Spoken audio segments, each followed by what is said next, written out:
Okay sir, super. Sir Koti Reddy గారు, ముగ్గురు పక్షాల మాటలు మీరు విన్నారు ఒక జర్నలిస్ట్గా. ఓవరాల్గా మీ అంటే బహుశా మీరు పాత తరం నాయకులను కూడా చూసింటారు, అసెంబ్లీని కూడా చూసింటారు. ఆ పరివర్తన ఎలా ఉందో కాస్త మీరు చెప్పండి, పరిణామక్రమం. వీళ్ళ అంటే సోదరులందరూ చెప్పింది వాళ్ళ కోణంలో కరెక్టే. అది ఏంటి ఇప్పుడు ఈ మిత్రుడు చెప్పినటువంటిది ఏం చెప్తున్నారు కాంగ్రెస్ వైపు నుంచి, వాళ్ళు మాట్లాడారు కాబట్టే మేము వాడుతున్నాం అన్నారు. నిజం, గతంలో వాడినటువంటి భాష ఉంది ఖచ్చితంగా. అవతల వాళ్ళు ఏమంటున్నారు, స్థాయి మారినప్పుడు ఖచ్చితంగా మారాలి, ఖచ్చితంగా ఆ స్థాయికి తగ్గట్టు ప్రవర్తించాలి అన్నారు. హుందాతనం అనేది ప్రతి దశలోనూ ఉంటుంది. రాజకీయంగా సంస్కారవంతంగా మాట్లాడేటువంటి సంస్కృతి చాలా కాలం అయిపోయింది పోయి. అది కేసీఆర్ తోటే పోయింది అనుకోలేము, అంతకుముందు మొదలైందని అనుకోలేము, అంతకుముందు నుంచి కొనసాగుతూ వస్తుంది. ఒక హుందా అయినటువంటి రాజకీయాలు చేయడం అనేటువంటి దానికంటే కూడా ఒక ఎమోషనల్ కనెక్టివిటీ, ప్రజల్లో భావోద్వేగాన్ని రెచ్చగొట్టడానికి అవసరమైనటువంటిది. అంటే బాగా నాటు భాషను మాట్లాడడం అనేది వీళ్ళకు ఒక రకమైనటువంటి అలవాటుగా మారిపోయింది. కేసీఆర్ అంతకుముందు అదే మాట్లాడారు, ఇప్పుడు రేవంత్ అదే మాట్లాడుతున్నారు. బహుశా తర్వాత నాయకులు కూడా మీకు గతం కనుక చూసినట్లయితే, ఫర్ ఎగ్జాంపుల్ అంటే మరీ ముందు తరానికి పోతే చాలా వేరుగా ఉండొచ్చు. రీసెంట్గా మనకి చూసినట్లయితే మొన్నటి వరకు రోసయ్య గారు లేకపోతే వెంకయ్యనాయుడు గారు, వీళ్ళు కూడా చాలా చతురోక్తులు ఉంటాయి, మాటల మధ్య చతురోక్తులు ఉంటాయి, రాసి ఉంటుంది, విసురులు ఉంటాయి, ఎదుటివాడు తడుముకొని సమాధానం చెప్పలేనంత ఇది ఉంటుంది.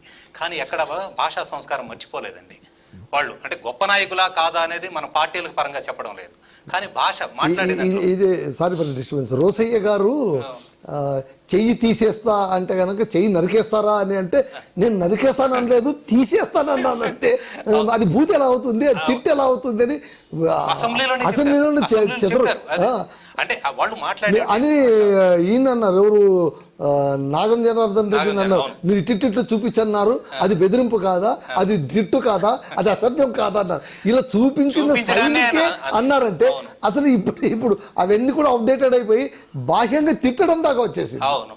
ఇప్పుడు ఇంకొకటి ఏంటంటే, ఇప్పుడు అసెంబ్లీ మినిట్స్లో రాసుకునేప్పుడు కూడా ఈ వాక్యాన్ని తీసేయండి అని కొన్ని పదాలని రికార్డు నుంచి ప్రత్యేకంగా తొలగించాల్సినటువంటి పట్టుబట్టేవాళ్ళు.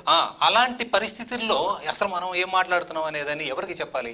సభానాయకుడు సభలో మాట్లాడేటువంటి దాన్ని మనం అంగీకరించవచ్చా? అక్కడ అలాంటి పరిస్థితులు ఎందుకు క్రియేట్ చేస్తున్నారు అనేది మొదటిగా కనిపిస్తుంది. ఏంటంటే రాజకీయ కోణం ఇందులో కూడా కేవలం ప్రజల్లో ఒక రకమైనటువంటి ఎమోషన్ని క్రియేట్ చేయడానికి వాడుతున్నటువంటి ఇది. అంటే నాటు భాషను వాడడం వలన ఈజీగా కనెక్ట్ అవుతాం అనేటువంటి ఒక అభిప్రాయం రావచ్చు, లేదా వీళ్ళకున్నటువంటి డైనమిక్ ఆ స్ట్రేచర్ని ప్రజల్లో బిల్డ్ చేసుకోవడానికి. ఇప్పుడు అంటే ఒకటి అవునన్నా కాదన్నా కూడా కేసీఆర్ని ఆ రోజు ఉన్నటువంటి పరిస్థితుల్లో ఢీకొని మీసాలు తిప్పి తొడగొట్టినటువంటి వాడు రేవంత్ రెడ్డి. ఆ రోజుకి అతను హీరో అవడానికి ఒక రకంగా కారణమైంది కూడా అదే. ఆ తర్వాత అతను ఎలాంటి పోరాటాలు చేశాడు, లేదా పాదయాత్రలు చేశాడా, పార్టీ నుంచి వచ్చాడా, ఇవన్నీ కూడా సెకండరీగా తీసుకున్నట్లయితే జనంలో అంటే కేసీఆర్ మీద వ్యతిరేకత పెరుగుతున్నటువంటి టైంలో తనను ఎదిరించి నిలబడ్డ వ్యక్తి ఇతనుగా ఒక ఐడెంటిటీ తెచ్చుకున్నాడు. దానికి కారణమైంది కూడా ఆ రోజు భాషే. సో దాంతో ఈ సంస్కారం అనేటువంటి దాన్ని పూర్తిగా మర్చిపోయారు. ఊరికే పూర్తి స్థాయిలో అవతల వాళ్ళని వీళ్ళని వాళ్ళు తిట్టుకోవడం. కేసీఆర్ ఎన్ని అన్నారు, ఇప్పుడు అది బేడిగడ్డ బొందరగడ్డ అన్న సందర్భాలు ఉన్నాయి. ఆ తర్వాత ఇప్పుడు అక్కడికి పోయి ఏం పీకుతారు అది ఇది అని చెప్పి మాట్లాడిన సందర్భాలు ఉన్నాయి. ఇంకా అంతకంటే దారుణమైన మాటలు కూడా మాట్లాడినటువంటి సందర్భాలు ఉన్నాయి. ఇంకా బీజేపీ మిత్రులు కూడా అదే చెప్తున్నారు. బీజేపీ మిత్రులు చెప్పే దాంట్లో బీజేపీ నాయకులు బండి సంజయ్ ఎన్ని సందర్భాల్లో మాట్లాడారు, చాలా సందర్భాల్లో చాలా దూకుడుగా మాట్లాడినటువంటి సందర్భాలు ఉన్నాయి. రాజాసింగ్ అంతకంటే చాలా ఎక్కువ మాట్లాడారు. సరే ఇప్పుడు పక్కన పెట్టి ఉండొచ్చు, అది వేరే. సో అంటే పార్టీ ఇది అని కాదు, వీళ్ళందరూ కూడా ఒక రకమైనటువంటి అంటే ఉద్రేకపూరితమైనటువంటి ఈ ప్రసంగాల ద్వారా ప్రజల్ని రెచ్చగొట్టేటువంటి తీరు బాగా బిల్డ్ చేసుకుంటున్నారు అనేది మనకి చాలా స్పష్టంగా కనిపిస్తుంది. సభలో కూడా సభా సాంప్రదాయాలను మర్చిపోతున్నారు, అది దరిద్రం. సార్ శ్యామిల్ గారు, ఇప్పుడు ఒక టాక్ వినిపిస్తుంది బయట, రేవంత్ రెడ్డి గారు అసలు తాను ముఖ్యమంత్రిని అన్న విషయాన్ని కూడా మర్చిపోయి ప్రతిరోజు నేను కేసీఆర్ని తిడితే తప్ప నన్ను ప్రజలు మెచ్చుకోరు అని ఒక ఆలోచనలో ఉన్నాడు. ఆయన పాలనాపరమైనటువంటి అంశాలు కానివ్వండి, ఆయన ఏం చేస్తున్నారు, ఏం చేయాలి, మేము ఇది చేస్తాము ఇది చెయ్యము అని చెప్పకుండా, పైగా ప్రతి చోట కూడా అయిపోయింది, కథ అయిపోయింది, అక్కడేం పైసలు లేవు, ఇక్కడ నేను చేయగలిగింది ఏమీ లేదు, అంతా వాళ్ళే చేశారు అనే నిస్సహాయత నుంచి వచ్చిన ఉక్రోషం వల్ల ఏమైనా ఇలా మాట్లాడుతున్నారా ఏంటి? అసలు ఈ అసహనం ఏంటి? పైగా ఏంటి, తిట్టడం వల్ల గొప్ప ఎలా అవుతారు? సరే, ఈరోజు రేవంత్ రెడ్డి గారు మాట్లాడేసరికి అందరికి కోపాలు వస్తాయి, అందరికీ బాధ అనిపిస్తుంది. కానీ ఎవరైనా రేవంత్ రెడ్డి గారిని అనొచ్చా? రేవంత్ రెడ్డి గారిని ఎంత మాట అయినా అనొచ్చు, వారి కుటుంబాన్ని అనొచ్చు, వారి బిడ్డను అనొచ్చు, భార్యను అనొచ్చు, ఎవ్వరు కనీసం నాకు తెలిసి సార్ ఈ రాష్ట్రంలో 90% మంది రేవంత్ రెడ్డి గారి మనవడు ఎలా ఉంటారో ఎవరికి తెలీదు. 90% మందికి ఎక్కడో తిరుమల తిరుపతికి వెళ్ళినప్పుడు ఎవరో వీడియో తీసి పెడితే చూసింది తప్ప ఆ పిల్లోడు ఎట్లుంటే ఎవరికి తెలియదు. ఆ పిల్లోడిని తిట్టొచ్చు, వాళ్ళ అమ్మని తిట్టొచ్చు, నాన్నని తిట్టొచ్చు, అందరినీ తిట్టొచ్చు, అందరూ తిట్టొచ్చు. కానీ రేవంత్ రెడ్డి మాత్రం ఎవరిని ఏమనకూడదు. ఏమన్నా అంటే సభ్య సమాజం ఏమైపోతుంది, తెలంగాణ సమాజం తలదించుకునే పరిస్థితికి వచ్చింది, అన్నీ గుర్తొస్తాయి. అన్నీ మొత్తం మనం అప్పుడే జస్ట్గా భగవద్గీత చదివి ఇట్లా పక్కకు వస్తే ఎట్లా ఉంటామో అట్లా మారిపోతాం మనం. కానీ రేవంత్ రెడ్డి గారిని మాత్రం ఏమనొచ్చు.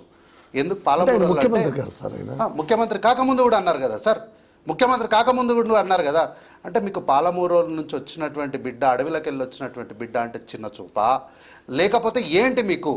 ఆఫ్టర్ ఆల్ ఒక రైతు బిడ్డ వీడేంది వచ్చిండు ముఖ్యమంత్రి అయిపోయింది. ఇక్కడ ప్రాంతాన్ని ట్యాగ్ చేస్తున్నారు. ప్రాంతం ఏం కాదు మరి అంటే జనరల్ వచ్చి అక్కడి నుంచి వచ్చినటువంటి అంటే మీకు మొదటి నుంచి కూడా పాలమూరు అంటే ఒక చిన్న చూపే కదా సార్. పాలమూరు అంటే చిన్న చూపే కదా. మీరు అక్కడ నుంచి ప్రాతినిధ్యం వహించి 5 సంవత్సరాలు ఆ ప్రాంతానికి ఏం చేయకపోగా ఆ ప్రాంతం మీదనే బ్రతికి మీరు 5 సంవత్సరాలు ఆ ప్రాంతాన్ని చిన్న చూపు చూసినటువంటి వ్యవస్థను మేము చూసినాం ఆ రోజు ప్రత్యక్షంగా. రేవంత్ రెడ్డి గారిని ప్రాజెక్టుకు అద్భుతంగా చేస్తే మీరు ఏం చేశారు సార్? కూర్చేసుకొని కూర్చున్నారా? ఎక్కడ చేశారు సార్? ఏం చేశారు? రమ్మానండి. ఎవరు వస్తారా? మీ కెమెరాలు పట్టుకొని పోదాం, రమ్మానండి. నేను వస్తా. ఎవ్వరొద్దు, పెద్ద పెద్ద వాళ్ళు ఏమొద్దు, నేనే వస్తా. ఏమి చేయలేదు, పూర్తిగా అధ్వానం, మొత్తం ఎడారి పాలు చేసి పెట్టేశారు. దక్షిణ తెలంగాణని మొత్తం పూర్తిగా కూడా నాశనం పట్టించినటువంటి పరిస్థితిని ఆ రోజు మనం చూడవచ్చు సార్. ఈ కల్వకుంట్ల చంద్రశేఖరరావు గారు ముఖ్యమంత్రి ఉన్నప్పుడు వీరి వ్యవస్థ ఎలా ఉండేది తెలుసా? ఒక రాష్ట్రంలో శాసన మండలిలో సభ్యుడిగా, సభలో సభ్యుడిగా ఉన్నటువంటి వ్యక్తి, ఒక పార్టీకి వర్కింగ్ ప్రెసిడెంట్గా ఉన్నటువంటి వ్యక్తికి, స్టాండ్ క్యాంపెయినర్గా ఉన్నటువంటి వ్యక్తి, అక్కడ ఎన్నికల్లో పోటీ చేస్తున్నటువంటి వ్యక్తి ఇంట్లోకి పోయి ఆ రోజు ఉన్నటువంటి ప్రభుత్వంలో ఉన్నటువంటి అధికారి రేవంత్ రెడ్డి గారు భార్యతో అన్న మాట ఏందో తెలుసా సార్? లోపలే సార్, జీవితంలో బయటికి రారు మీరు. ఏంది సార్ అనొచ్చా? ఆమె ఆఫ్టర్ ఆల్ ఒక ఎస్ఐ అంటే పాత కక్షలు. నేను సందర్భం చెప్తున్నా సార్, సందర్భం చెప్తున్నా నేను. ఆమె క్యాడర్లో హైరార్కీలో చూసుకుంటే ఆమె ఒక నార్మల్ ఎస్ఐ. ఒక ఎస్ఐ రేవంత్ రెడ్డి గారి భార్య దగ్గరికి వెళ్ళి లోపల వేస్తే జీవితంలో బయటికి రారు అంటే మేము మాత్రం దాన్ని మాత్రం విని ఓకే మేడం మీరు ఎట్లా అంటే అట్లా మీరు ఏం చేయమంటారు చెప్పండి, పాలు తాగమంటారా నీళ్ళు తాగమంటారా అని మేము వాళ్ళని అడగాలి. సార్ ఒక నిమిషం.